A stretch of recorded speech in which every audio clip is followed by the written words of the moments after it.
மற்றும் தூத்துக்குடி விழா காலங்கள் எல்லாம் வேலவன்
மணியம் செல்வன் சார் வந்து எனக்கு கிட்டத்தட்ட ஒரு 30 வருஷமாக பரிச்சயம்.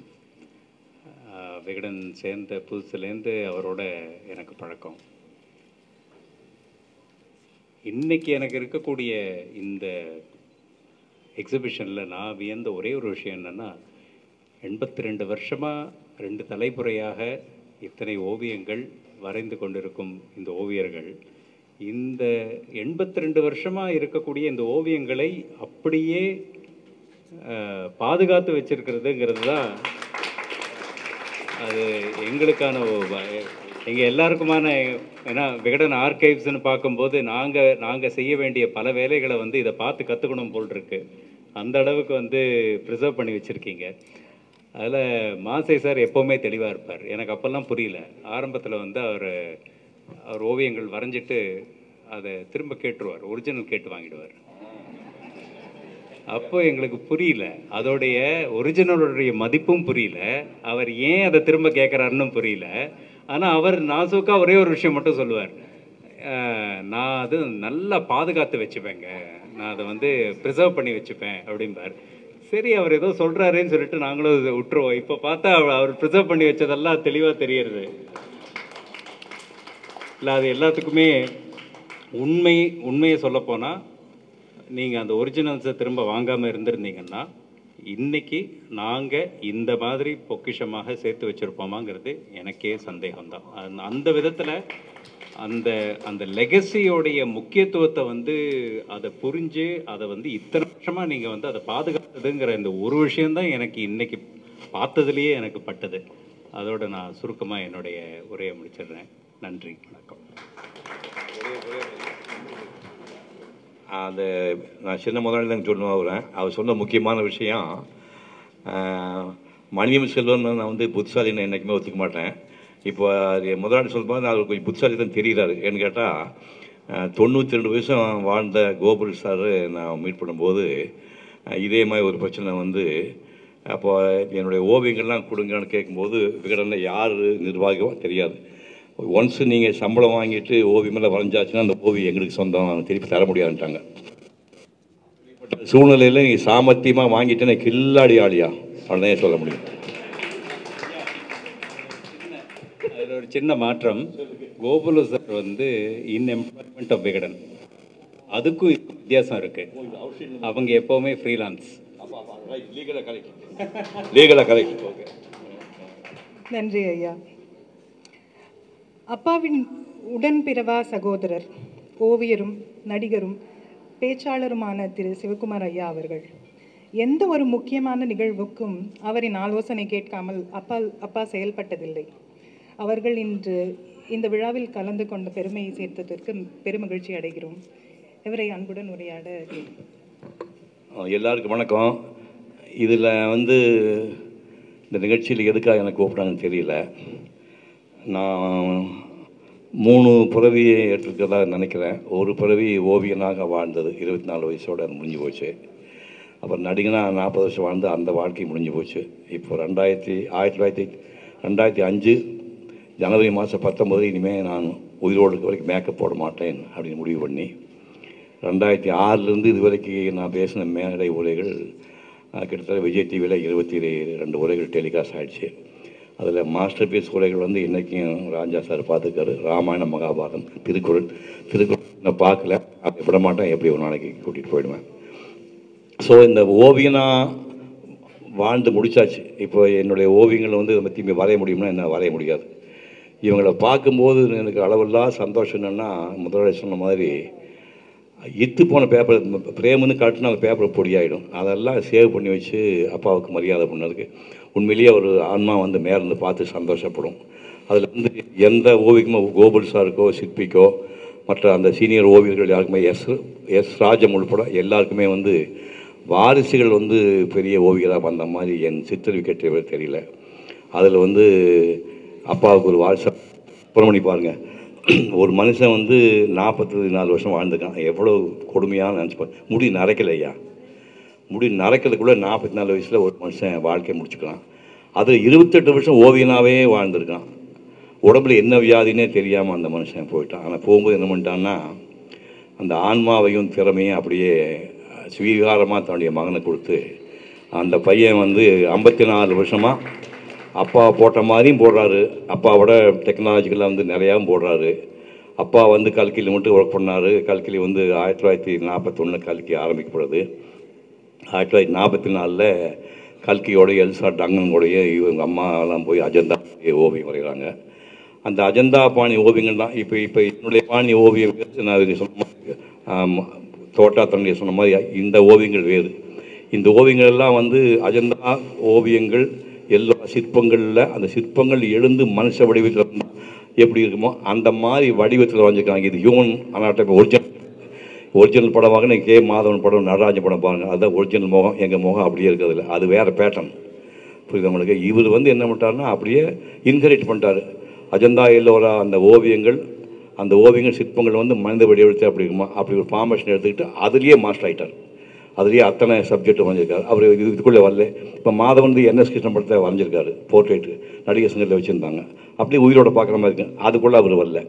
அவர் வேற ஒரு பேட்டர்ன் இருக்கார். அவர் பண்ண பெரிய விஷயம் தான் பாதியில் போகிறோமேன்னு அந்த திறமையை பூரா தன்னுடைய வாரிசு கொடுத்து இந்த பையன் என்ன பண்ணுறான், நான் இருக்கும்போதே கொடுத்துட்றேன், போனதுக்கு கொடுக்க வேண்டாம், தான் உயிரோடு இருக்கும்போதே தாரணி சுபாஷினி ஓவியராக்கி எவ்வளோ பெரிய குடும்பம் நினச்சி பாருங்க. 3 தலைமுறையாக ஓவியரைங்க. எனக்கு தெரிஞ்சு தமிழ்நாட்டில் எந்த வீட்டில் எந்த குடும்பத்தையும் ஒரு ஆர்டிஸ்ட் இருக்குமா தெரியல. அதை விட முக்கியம் லிங்கையான்னு மணியம் செல்வனுடைய தாத்தா சின்ன தாத்தா ஒருத்தர் அவரே ஓவியராமா. 4 தலைமுறை. அதாவது இந்த நாட்டில் தமிழ்நாட்டில் ஓவியராக பிறகு சாபம் பாவம்னு நான் பல தடவை சொல்லியிருக்கிறேன். அது திரும்ப இப்பவும் வலியுறுத்தி சொல்கிறேன். ஏன்னா இப்போ இந்த மாதிரி ஆளுகள்லாம் பிகாசோ மாதிரி ஒரு தீவு விலைக்கு வாங்கியிருக்கணும். இலங்கையில் இலங்கை விலைக்கு வாங்கிக்கணும். அவர் எங்கே இருக்கார் தெரியுமா? அவங்க அப்பா ஆர்ட் டைரக்டராக இருக்கும்போது பார்த்திபன் கணவனுக்கு ஒரு வீடு வாங்கி வச்சுருக்காரு. எந்த காலத்துல அதெல்லாம் 1950 முன்னாடி. அந்த வீட்டில் குடியிருக்காத சொந்த வீடுன்னு வாங்கல, ஞாபகம் வச்சுக்கணும். 54 வருஷம் இவர் ஓவியம் பண்ணிவிட்டு என்ன அப்பா அம்மா கொடுத்த வீட்டில் வண்டி ஓட்டிகிட்டு இருக்காரு. இது நம்ம நினச்சி பார்த்தா நாக்கு பிடிக்க செத்து போகணும். ஓவியர்கள் ஒரு மரியாதை இந்த நாட்டில் இன்னும் இல்லை. இந்த மாதிரி ஜெயராஜ் 18 மணி நேரம் ஞாபகம் 18 மணி நேரம் ஓவியம் வரைஞ்ச. ஒரு நாளைக்கு 18 மணி நேரம் 24 மணி நினச்சி பாருங்க. சம்சார் பக்கம் டீ ஊற்றி கொடுப்பாங்களாம். அந்த மாதிரியில் வரைஞ்சால் ஒரு ஃப்ளாட்டில் குடியிருக்கிறார். ஓவியர்களுக்கு இங்கே பெரிய மரியாதை இல்லை. நான் என்னுடைய ஓவியங்கள்லாம் எப்படின்னா ராஜா சார் சொன்ன மாதிரி மதுரை கோவிலுக்குள்ளே உட்காந்து 21 வயசு நீங்கள் கற்பனை வைப்பாங்க. 21 வயசில் இப்போ சமணம் போட்டு உட்காந்து காலை 8 மணிக்கு வரைய ஆரம்பித்து அக்கரி வீரபத்தர் அகோர வீரபத்தர் 2 மண்டபத்தையும் ஒரு மண்டபத்தை வரைஞ்சி பிடிக்கிறதுக்கு 10 மணி நேரம். ஒரு தடவை தான் டாய்லெட் போயிட்டு வந்தேன். ஒன்றுக்கு போல ஒரு தடவை போயிட்டு வந்தேன். அப்போ 10 மணி நேரம் 20 வயசு பையன் உட்கார முடியுமா சொல்லுங்கள்? ஒரு 20 வயசு பையன் ஒரு பையன் 10 மணி நேரம் சமணம் போட்டு உட்கார முடியுமா? புரியுது உங்களுக்கு. நான் யோகா 58 பண்ண ஆரம்பிச்சிட்டேன். தலைகளாக 65 வயசு தலைகளாக நின்னேன். அப்புறம் டாக்டர்ஸ் இனிமேல் நீ கூட சொல்லி நிறுத்திட்டாங்க. ஸோ தபம் மாதிரி எடுத்துகிட்டு நான் அதை பண்ணி முடிக்கும்போது சந்தானராஜன் ஓவியம் இருந்தார். ஓவியக்கலையில் இவங்கெல்லாம் படிச்சிருப்பாங்க. அவர் மிகப்பெரிய இந்தியாவில் மிகச்சிறிய மாடர்ன் ஆர்டிஸ்ட்.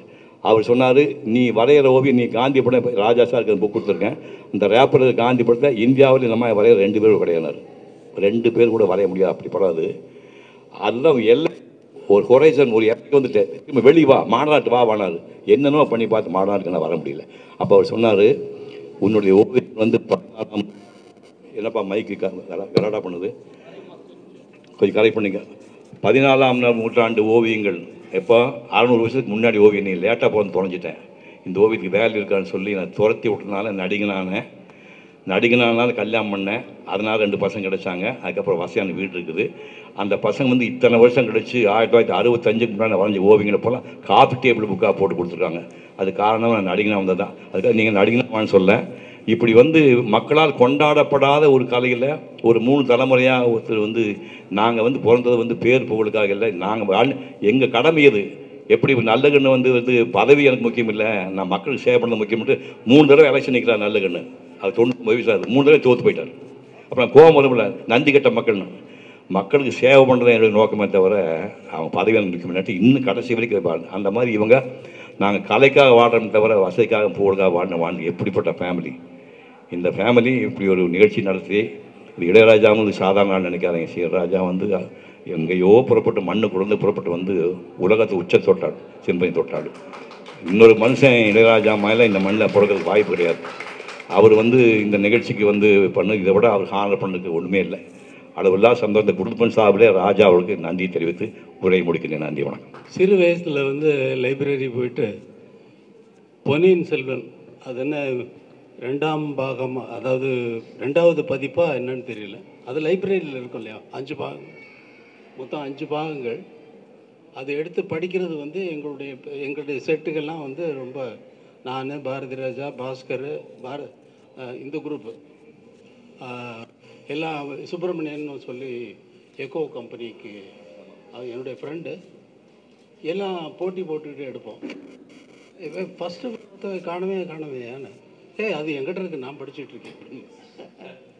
அப்படி படித்து கல்கி சார் தான், கல்கியினுடைய எழுத்து தான் என்னுடைய கற்பனையை தூண்டி விட்டதே தவிர, அவருடைய எழுத்தினால் எனக்கு கற்பனை உலகத்திலே பறக்கிறது என்பதை வந்து எனக்கு ஆசிரியராக குருவாக இருந்தது வந்து கல்கி தான். அவருடைய ஜோக்ஸும் சரி, அந்த வந்தியத்தேவன் அடிக்கிற ஜோக்கு, வந்தியத்தேவன் குந்தவைக்கு இருக்கிற காதல், இதெல்லாம் வந்து என்னுடைய கற்பனைகளை தூண்டிவிட்ட சமாச்சாரங்கள். இந்த வந்தியத்தேவனையும் குந்தவையையும் மணியன் சார் வரைஞ்ச அந்த உருவங்கள் தான் எனக்கு கண் முன்னாடி வந்ததே தவிர, பொன்னியின் செல்வனை பார்க்குற மாதிரியே இல்லை. எனக்கு குறை சொல்கிறேன்னு நினைக்காதீங்க. அந்த அளவுக்கு தாக்கம் இளவயதில் வந்து நான் படித்து இந்த பொன்னியின் செல்வன் 5 பாகத்தை எத்தனை தடவை படிச்சிருப்பேன்னு எனக்கு தெரியாது, ஞாபகம். கணக்கு வழக்கற்ற தடவை படிச்சிருப்பேன். அதே போல் கற்பனை உலகத்தில் மிதக்க வைத்தது அந்த பொன்னியின் செல்வன்கிற அந்த நாவல் தான். ஜெயகாந்தன் பெரிய எழுத்தாளர். எனக்கு பிற்காலத்தில் அவர் ஆசானுமானார், அதாவது குருவுமானார், எல்லாம் ஆனார். எவ்வளவு தான் நெருக்கமாக இருந்தாலும் கூட ஜெயகாந்தன் எழுத்து வந்து பக்குவப்பட்ட ஆட்களுக்கு, உயர்ந்த நிலையில் இருப்பவர்களுக்கு அது மிகவும் உயர்ந்த தன்மைகளை போதிக்கிற சமாச்சாரம். வெறும் விவாதங்களை வைத்து சமூகத்தில் எதை கூடாது என்று சொல்கிறார்களோ, ஏன் அது அப்படி இருக்கக்கூடாது என்று விவாதிக்கக்கூடிய தன்மைகளை உள்ளடக்கியது. ஆனால் கற்பனை, ஒரு சரித்திரம், ஒரு கதை, ஒரு காதல், ஒரு சாதாரண மனிதனுடைய உணர்வு, இத்தனையையும் அடக்கி கல்கி அவர்கள் எழுதிய அந்த பொன்னியின் செல்வன் தான். பொன்னியின் செல்வன் மட்டுமல்ல, மற்ற அந்த இல்லை சிறுகதைகள் கூட 786 அது அந்த மாதிரி ஒரு சின்ன கதை, அது கூட வந்து இருக்கும். அடிக்கடி ஜோக்ஸில் வந்து எங்களுக்கு வந்து கல்கி சாருடைய ஜோக்கு தான் ஞாபகத்துக்கு வரும். அவர் வந்து சீரியஸாக இருக்கார், ஹாஸ்பிட்டலில் அட்மிட் பண்ணியிருக்காங்க. ஹாஸ்பிட்டலில் அட்மிட் பண்ணாங்க, டாக்டர்லாம் வந்து பார்த்துட்டு போனாங்க. வந்து எல்லாம் ரொம்ப ஆவலோடு போயிட்டு என்னாச்சு கேட்குறாங்க. கல்கி சார் சொல்கிறார். கல்கி சார் வெளியே வந்தார். டாக்டர் ஒன்றும் இல்லைன்னு சொல்லிட்டாரு. அப்படியா, இல்லை க்யூர் பண்ணுற மாதிரி ஒன்றும் இல்லைன்னு சொன்னார். இந்த ஜோக்ஸு இதெல்லாம் வந்து இப்போ நான் பாரதி ராஜா பாஸ்கர் எல்லாம் வந்து ராம் தியேட்டருக்கு எதிர்த்தாப்பில் ஒரு வீட்டில், ஒரு சின்ன வீட்டில் குடியிருந்துட்டு வெளியில் வரும் பொழுது யாராவது சிரிச்சிட்டு வந்தாங்கன்னா கல்சார் தான் தூண்டி விட்டது இந்த ஜோக்ஸ் எல்லாம் அடிக்கிறதுக்கு. எல்லாம் 3 நாள் பட்டினி, எல்லாம் வழியில் வருவோம். எதிர்த்தாப்பில் 3 பேர் வருவாங்க, சிரிச்சுக்கிட்டே வருவான். இவன் டிஃபன் சாப்பிட்டு வராயா, அதான் ஏன் சிரிக்கிறான் அப்படின்னு ஜோக் அடிப்பான். இதுக்கெல்லாம் வித்திட்டவர் கல்கி. இங்கே சார் சொல்கிறப்ப சொன்னார், வாசன் சார் சொல்கிறாரு 86 வருஷம் இதை கட்டி காத்து வந்தார்களே, அதை எத்தனை பாராட்டினாலும் தகும் என்ற பாராட்டு. நான் 46 வருஷம் என்னுடைய இசையை அன்னக்கிளியிலிருந்து இதுவரை சேகரித்து வைக்க வேண்டும் என்று நான் எழுதிய நோட்ஸ் எல்லாம் தேடி ஒரு ஆர்கைவ்ஸ் உண்டு பண்ணுறதுக்காக தேடினா பல படங்களுடைய நோட்ஸை காணவே காணும். சில படங்களுடைய நோட்ஸ் வந்து இவர் சார் சொன்னார் இத்து போன மாதிரி, இத்து விழுகிறது. நான் வந்து ரொம்ப ஃபாஸ்டான மியூசிக் எழுதுறதுனால ஒரே ஒரு லைனில் தான் அத்தனை விஷயங்களையும் உள்ளடக்கி எழுதுவேன். வயலின்ஸ் இருக்குன்னா ஒரு 5 லைன் இருக்கும் மியூசிக் மேனுஸ்கிரிப்டில், 5 லைனில் வயலினுக்கு எழுதுறேன். ஃப்ளூட் எங்கே எழுதுறது, ஃப்ளூட்டுக்கு ஒரு லைன் விட்டு ஃப்ளூட்னு போட்டுட்டு ஃப்ளூட்டுக்கு எழுதியிருப்பேன். அதுக்கப்புறம் செல்லோ, வியாலோஸு, செல்லோ, பேஸு, அப்புறம் கார்ட்ஸு, கிட்டார் வாசிக்கிறவனுக்கு கார்ட்ஸு, பேஸ் வாசிக்கிறவனுக்கு பேஸ் பேட்டர்ன் என்னன்றதில் ஒரே லைனில் போகும். அத்தனையும் உள்ளடக்கி ஒரே லைனில் எழுதியிருப்பேன் நான். அவ்வளவு. இப்போ தான் வந்து ஓப்பன் ஸ்கோராக எழுதுகிறேன், ஒவ்வொரு இன்ஸ்ட்ருமெண்ட்டுக்கும் தனித்தனியாக எழுதணும்னு. இதில் வந்து முக்கியமான விஷயம் என்னென்னா, என்னுடைய இதில் இருக்கக்கூடிய ஒரு டிஃபிகல்ட்டி, ஒரு ஓவியன் எப்படி முழு ஓவியத்தை கற்பனை செய்து அத்தனை பாத்திரங்களுக்கும் ஒரு இடம் கொடுத்து அவர்களை எவ்வளவு பெரிதாக வரைய வேண்டும், எவ்வளவு அந்த ப்ரொபோர்ஷனேட் இது இருக்கு இல்லையா, அதெல்லாம் வந்து ஒரே கற்பனையில் ஒரு தடவை சிந்திச்சோன்னா போகிறோம். ஆனால் இங்கே வந்து விஷயம் என்னென்னா, என்னுடைய கற்பனை போகிற வேகத்திற்கு நான் ஒரே ஒரு வாத்தியத்திற்கு தான் எழுத முடியும். அதற்குள்ள அடுத்த வாத்தியத்துக்கு எழுதும் பொழுது இந்த தொடர்ச்சியாக வந்த ஃப்ரேஸ் வந்து மறுபடியும் ஞாபகத்துக்கு வராது, அங்கே பிரேக் ஆகிடும். ஏன்னா இங்கே எழுதிட்டு போகிறப்ப நொட்டேஷனில் நான் தப்பாக எழுதிடக்கூடாது. போயிட்டு எழுதிட்டு அதையெல்லாம் மீறி நான் எழுதுவது மியூசிக்காக வந்து உங்கள் அனைவருடைய மனதிலும் உள்ளே புகுந்து நான் போடுற கோடு எப்படிங்க உங்கள் மனசை தொடும்? நான் கேட்குறேன், இது என்ன மாயம்? இன்னும் அப்படியே நடந்து கொண்டு இருக்கிறது. நான் வெறும் கோடு தான் போடுறேன், ஓவியர் மாதிரி தான் கோடு தான் போடுறேன். அதுக்கு இந்த உணர்வு எப்படி வரும்? அதாவது வாழ்க்கையை நான் கேட்குறேன், படம் பண்ணிகிட்டு இருக்கேன், டெய்லி போவோம்னா 7 மணிக்கு போவோம், படம் ஓடும், அது ஒரு 10 நிமிஷம் ஓடும். 10 நிமிஷம் ஓடினோடனே வந்து மியூசிக் எழுத ஆரம்பிச்சிடுவேன். அதுக்கு போயிடும், அவங்க நோட்ஸ் எல்லாம் எடுத்துடுவாங்க. பால்கே 4வது நாள் கூப்பிட்டேன், பால்கே இது வரைக்கும் நீங்கள் என்ன அப்சர்வ் பண்ணீங்க? டெய்லி நான் வர்றேன் மியூசிக் எழுதுறேன் இல்லையா, என்ன அப்சர்வ் பண்ணீங்கன்னு கேட்டேன். அவர் சொன்னார், sir you are coming and you are seeing the reel and you are starting immediately and writing music, it sounds very, it goes with the picture very well, very good அப்படின்னு அவர் சொன்னார். You didn't observe anything அப்படின்னு. What you mean by sir what you mean அப்படின்னாரு. பால்கி, நான் daily ஆஃபீஸ்க்கு வர்ற மாதிரி, clerk வர்ற மாதிரி நான் வர்றேன், வந்த உடனே ரீல் போடுறீங்க, படத்தை பார்க்குறேன், படத்தை பார்த்துட்டு அடுத்த நிமிஷமே உட்காந்து மேனுஸ்கிரிப்ட் எடுத்து நான் எழுத ஆரம்பிக்கிறேன். நான் எழுதுகின்ற அந்த நிமிடத்தில், அந்த நொடியில் நீங்கள் எடுத்த படத்திற்கு, நீங்கள் எடுத்த அதில் நடித்திருக்கக்கூடிய பாத்திரங்களின் உணர்வுகளுக்கு ஏற்ப அந்த உணர்வை தூண்டுகிற மாதிரி, தொடுகிற மாதிரி அந்த நிமிடத்தில் அந்த பேனாவில், அந்த பேப்பரில் இந்த நோட்ஸு, நான் எழுதுகிற நோட்ஸு எப்படி அங்கே போய் மேட்ச் ஆகுது அப்படின்னு கேட்டேன்.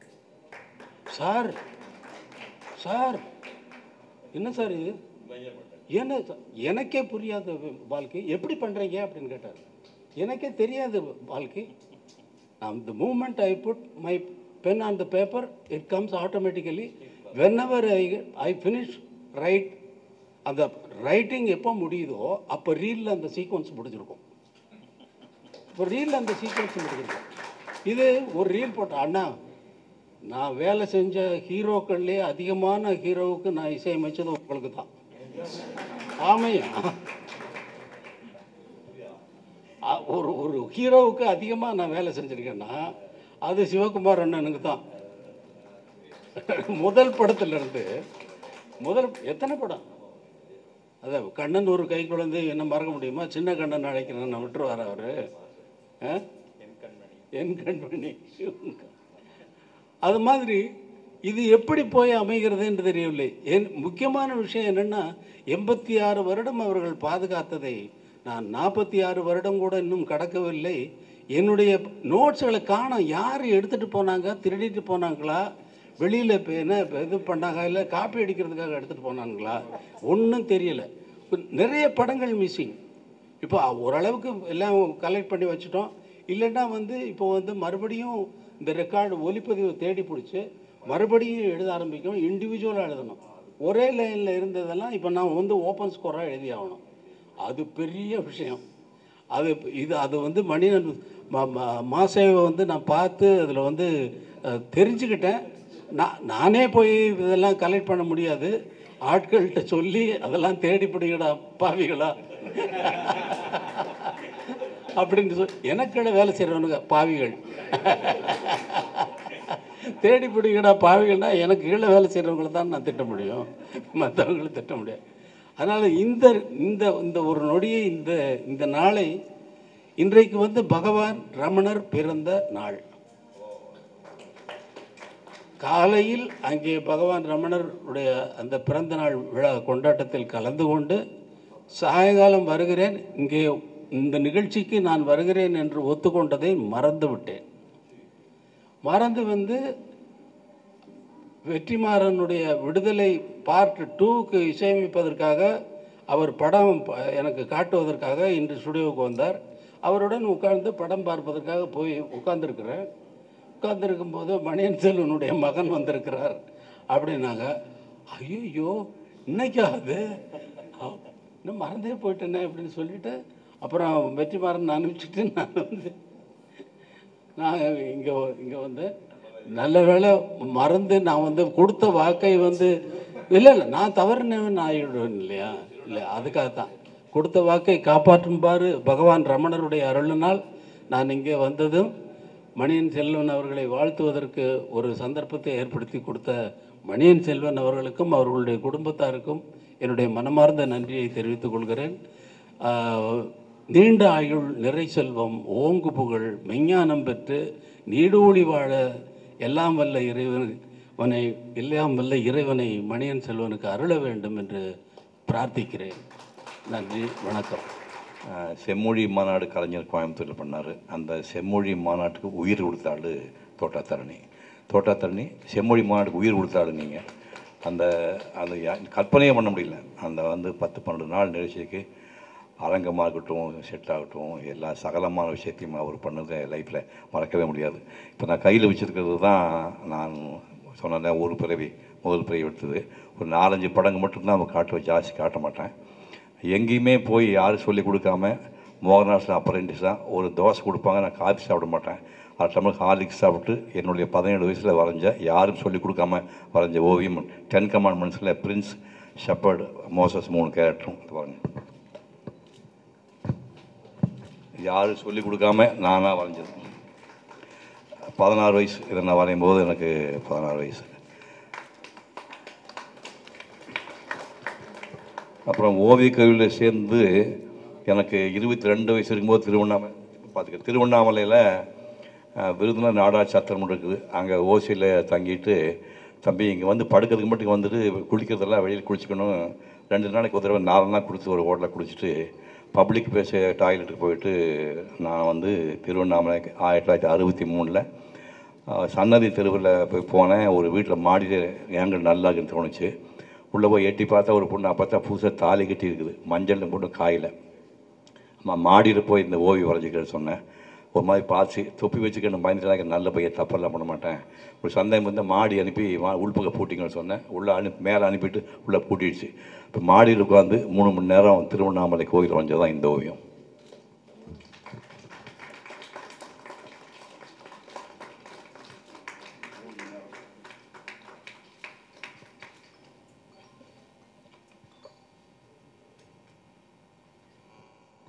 திருவண்ணாமலை ஜோதி இருக்கிற மலை மேலே பாதி மலை மேலே போய் உட்காந்து திரும்பி பார்த்தீங்கன்னா 22 மைல் தூரத்தில் செஞ்சிக்கோட்டை தெரியும். 22 மைல் தூரத்தில் ஹேசியாக லைட்டாக வந்து ப்ளூ கலர் தெரியும். அதுக்கப்புறம் வயக்காடு தெரியும், காஞ்சிபுரம் பகுதி தெரியும், தோப்புகள் தெரியும். அப்படியே வந்து 4 கோபுரங்கள், 4 கோபுரத்து பின்னணியில் தூரத்தில் மலைகள், செஞ்சிக்கோட்டை. இது வந்து 8 மணி நேரம் காலையில் 8 மணிக்கு வந்து சாயங்காலம் 4 வரைக்கும் சிங்கிள் ஷீட்டிங்கில் வரைஞ்ச ஓவியம் இது.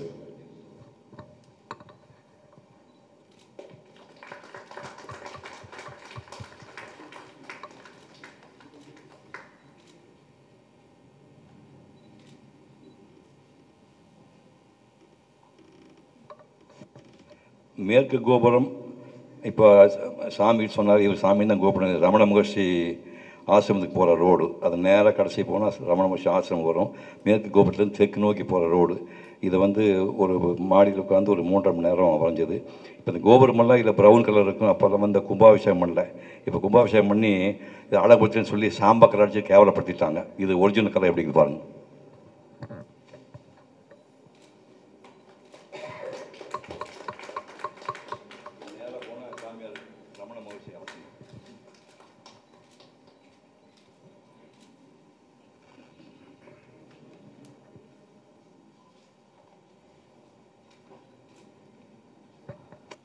கன்னியாகுமரி காந்தி மண்டபம் கடைசியாக வந்து நான் போய் வரைஞ்சது 64. இதுக்கப்புறம் நடிக்கிறதுக்கு வந்துட்டேன். கடைசியாக வந்து அங்கே தர்மச்சத்திரம் போது கன்னியாகுமரி கோயில் பக்கத்தில் தர்மச்சத்திரம் 2 ரூபா வாடகை. அந்த 2 ரூபா வாடகையில் இந்த பேப்பர் பையெல்லாம் வச்சுட்டு வெளியில் காற்றாட வெளியில் படுத்துக்குவோம். குடிக்கிறதெல்லாம் வந்து ஆத்தோட்டத்தில் குடிச்சு கொண்டிருக்கிறேன். அப்படி வந்து 1964 எந்த இடத்துல உட்காந்து கன்னியாகுமரி காந்தி மண்டபம் வரைஞ்சனோ, அதுக்கப்புறம் சரியாக 6 ஆண்டுக்கு அப்புறம் அந்த இடத்துல உட்காந்து டூயட் பாடுற வாய்ப்பு யாருக்கு வரும் கற்பனை பண்ணி பாருங்கள். 1970 எந்த இடத்துல உட்காந்து கன்னியாகுமரி காந்தி மண்டபம் வரைஞ்சனோ அந்த இடத்துல உட்காந்து டூயட் பாடினேன். இதுதான் அந்த காந்தி மண்டபம்.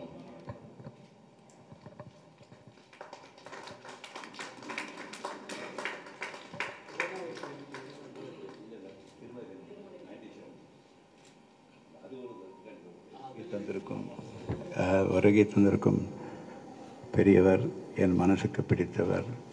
என் மனசு மாத்திரம் இல்லை, என்னுடைய ஓவியத்தை பண்ணும்போது அவருடைய கீதாஞ்சலி பாட்டு இன்னைக்கு அது என்னுடைய ஆல்பத்தில் கண்டினியூவாக போயிட்டுருக்கும். அந்த அப்படிப்பட்ட பெரிய மகான். அது மாத்திரம் இல்லை, அவருடைய படைப்புக்கு நான் சொல்கிறதுக்கு வார்த்தையே இல்லை. அப்பேற்பட்டவர் இந்த நிகழ்ச்சிக்கு வருவார், கூப்பிட்டோன்னே அழைத்துன்னு வருவார் அப்படின்ட்டு நான் நினச்சி கூட கனவுல கூட நினச்சி பார்க்கல. ஸோ இப்பேற்பட்ட ஒரு லெஜண்ட் நீங்கள் வந்து எனக்கு இன்றைக்கி இந்த நிகழ்ச்சிக்காக இருந்தது ரொம்ப ரொம்ப மகிழ்ச்சி. அடுத்து எனக்கு ரொம்ப பிரதர்ன்னு சொல்கிற லெவலில் எனக்கு சிவகுமார் அண்ணன்.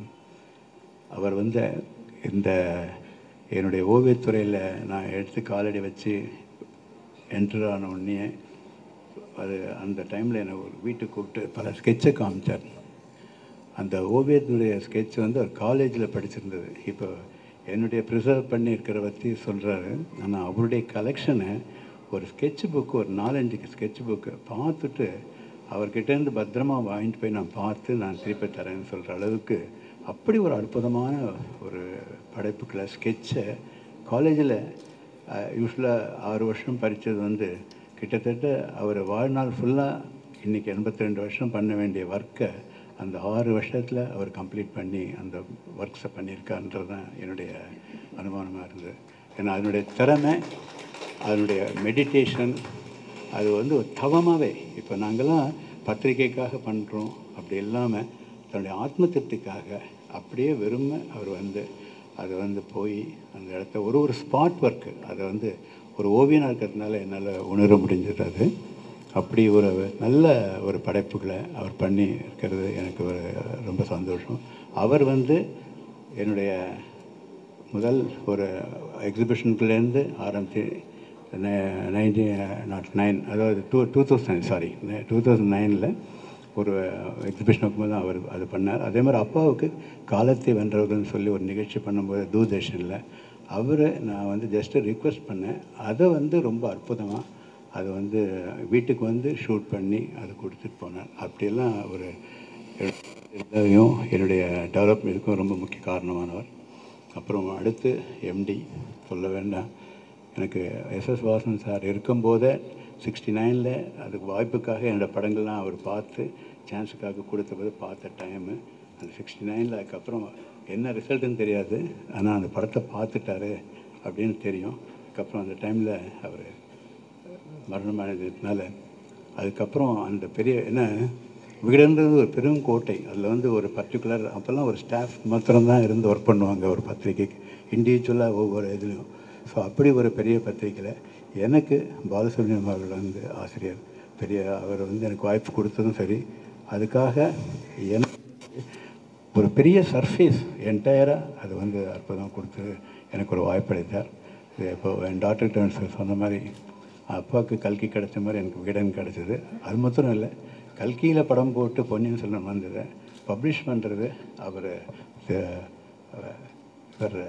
எனக்கு ஆக்சுவலாக எப்படி சொல்கிறது, இப்போ எம்டின்னு தான் உங்களுக்கு சொல்கிறது, நான் பேர் சொல்கிறத விட இல்லை அது மாதிரி அப்படி இருந்த ஒரு டைமில் அந்த டைமில் இருந்தாலும் கூட நீங்கள் அந்த பண்ணணும் அப்படின்ற உத்வேகம் கொடுத்து அந்த டைமில் இந்த புக்கு இன்னி வரைக்கும் அந்த 70 ஆண்டு தாண்டியும் இப்போ அந்த அவருடைய படைப்புகள் உயிர் பெற்றிருக்கிற அந்த உயிர் ஓவியத்தை அதுக்கு ஒரு இதை கொடுத்து மதிப்பும் அதனுடைய வேல்யூவும் கொடுத்து அந்த புக்கில் போட்டு எல்லா படங்களோடையே பண்ணார் அவர். ஸோ இப்படி என்னுடைய இதெல்லாம் வந்து இது பண்ணும்போது என்னுடைய வாழ்க்கையில் எனக்கு ஒரு நீண்ட நாள் கனவு இது வந்து இந்த எக்ஸிபிஷனும் பண்ணணுன்ட்டு. ஏன்னா அது வந்து எக்ஸிபிஷன்றது நம்ம தனியாக ஒரு இண்டிவிஜுவலாக ஒரு 100 பேரோ ஒரு 1000 பேரோ கூப்பிட்டு பண்ண முடியும். ஆனால் மேக்சின் மாத்திரம் ஒரு எக்ஸிபிஷனே இல்லாமல் வாரம் பல லட்சம் பீப்புளை போய் அந்த படம் தானாக போய் கிடச்சிது.